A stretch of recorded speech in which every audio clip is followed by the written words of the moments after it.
Well, good morning, everyone. It's a real pleasure to be with you, and I want to thank you for your support over the years. We were with you 2 years ago, or so, 3 years ago, something like that.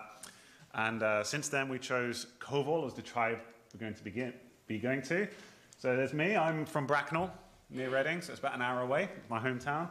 Hierin is from the Netherlands. And there's Oscar, our 3-year-old. And we're back in the UK because Hierin is pregnant with twins. 2 baby girls, and they're going to be induced on the 5th of April if they've not come already. Hierin can't be with us because it's just too heavy. She's 33 weeks, and both babies are at the same weight they would be if they were on their own. So she's got like 5 kilos of baby already, plus, anyway. So that's our family. We're in Kovol in Papua New Guinea. And Kovol is, so Papua New Guinea is there above Australia. And then our mountain is, okay, in the Madang province there. Okay, you have Madang town here. There's a road that goes up this way around the coast. And there's a logging road that cuts in here and gets tropical hardwoods from the valley. And those are our 2 closest roads. We are a good 40 kilometers from the nearest road. And to get to the road is a 12-hour hike.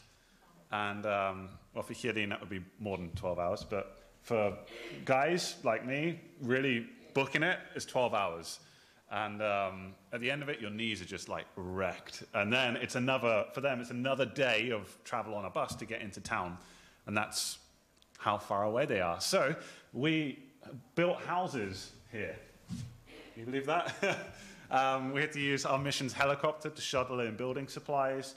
We also worked with chainsaws for 12 weeks, cutting down trees, turning them into planks, building a house. And that whole process took months and months, about 6 months of building and just logistics to get set up there. And now we've been doing learning the culture, Kovol culture and language. We're busy in language learning. We did 9 months of full-time language study, and it's time to come back. And it's a real hard job to get back from Papua New Guinea because we're traveling in January. This new UK strain hit, and just flights being cancelled all over. Very stressful time.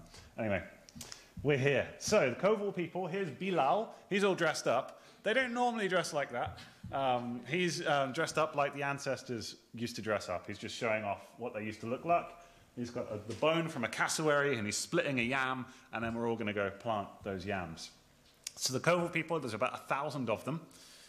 So it's a small group. There are over 860 languages in Papua New Guinea, so the Kovol language is one of them. And then, challenging enough, inside that language, there's 3 dialects that we're having to contend with. So it's kind of wild. They're subsistence farmers. That means their work is to grow the food that they eat. Because they're so far from town, they'll get clothes from town, clothes last, but there's no way they can carry bags of rice up the mountain. So what they do, they plant yams, they plant corn, bananas, and that's what they live off. And so all their food is grown locally. Protein's a little scarce, so they do eat bugs and worms, and the kids eat banana spiders and all kinds of nasty things. They have pigs as well. They keep pigs, and I'd say the average person eats meat once every 2 months. So they're all about this tall, and everyone is like ripped. They're just like, there's no fat on them. They are hard work. So to grow the food, they have to clear an area of the jungle. So all the ladies come, they clean all the bush out, then the guys come, they chop all the trees down, then they have to build a fence all the way around it to keep those pigs out, because the pigs will eat the food if they don't. So they have this huge area of land that and every year it has to move because they don't have fertilizer. So they are constantly working to grow food. So there's no schools in the area, none. There is no aid post in the area, absolutely none. The closest is in town, so that's 3 days in a medical emergency. And shops, they can get clothes in town, like Australia and New Zealand send all the second-hand clothes, and they sell them in stores for like 20p a t-shirt. So they can get clothes because they grow vanilla and are able to sell vanilla as their cash crop. So they can afford to send kids to school, but if they want to do that, they have to send them to town, and then they have to have a friend in town who's willing to look after the kids.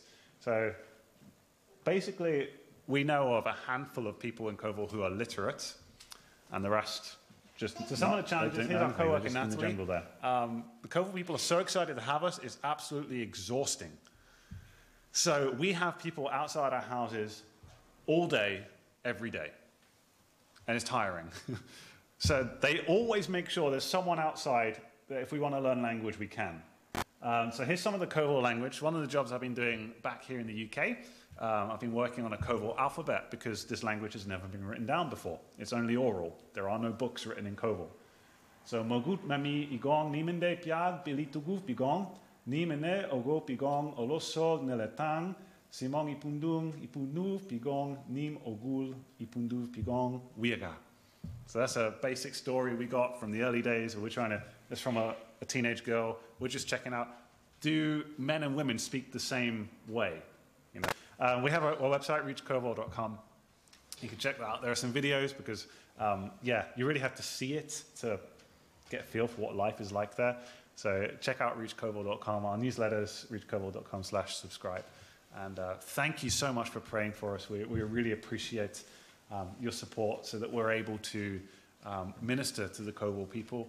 And I'm so grateful for your financial support and that we've not had to worry about finances. We've not been like, oh, we really need to get a helicopter to get, Shirin had a tooth pulled, she's having real tooth pain. Like, oh, we really need to fly her out to get her tooth looked at. We've never had to be like, but we can't afford it.